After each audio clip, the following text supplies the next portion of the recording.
vás u pořadu s podzimní tematikou Rady ze zahrady. Tohle je moje kolegyně Igora Gazdiavolová a já jsem Varšava Bartošová. Co nás dneska čeká?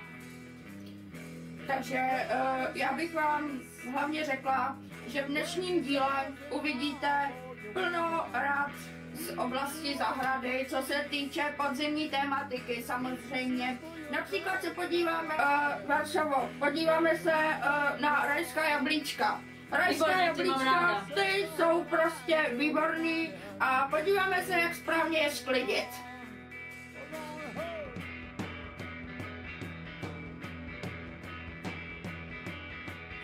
Potom se podíváme například na tuje.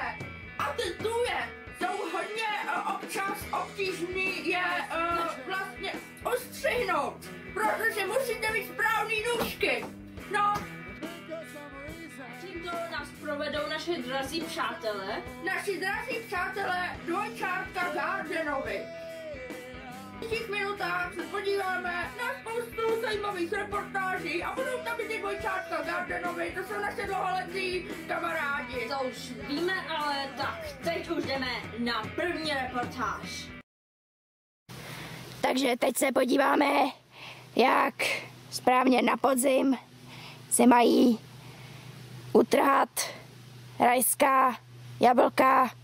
Mám tady pomocníka a je to pan Garden, takže nám to prosím předveďte.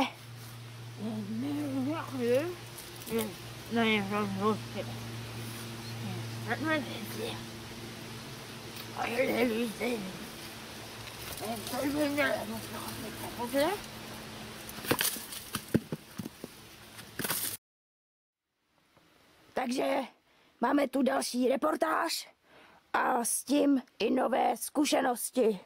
Nyní nám pan Garden ukáže, jak se správně na podzim mají stříhat tuje.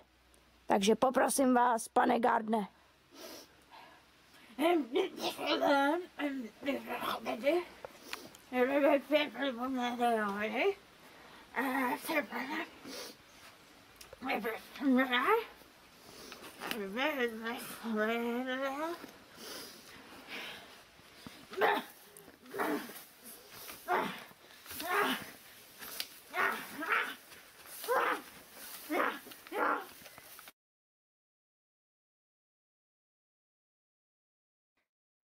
Když jdou na mužskýho léta, teprv je to vážně chlap. Strašně rychle zapomíná, kdy ho život kous a škráp. Místo kouzla tichých večerů zastahá lidi z maléru a vůbec neuznává slova stát. Tak a teď tu máme reportáž, kdy nám pan Carson předvede, jak správně opotřebovávat na podzim trávník. Takže pane Carson, ukažte nám to, ten správný postup. Ano, tráva.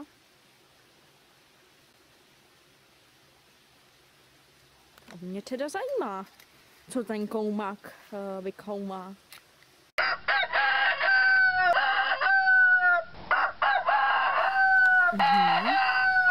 A to děláte teď co? To je plamen. Co se to... Kam běžíte?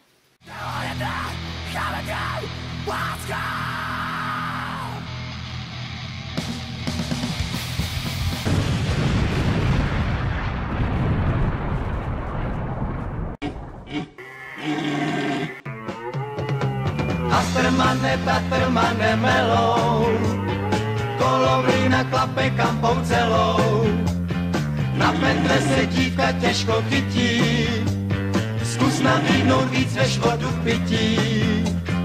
Vodníkem byl, kapky mýval na fráčku, prout jak průvan jeho domem tak. Dušiček měl vždycky na pár metráčků, splodný mu je jarní příval splát.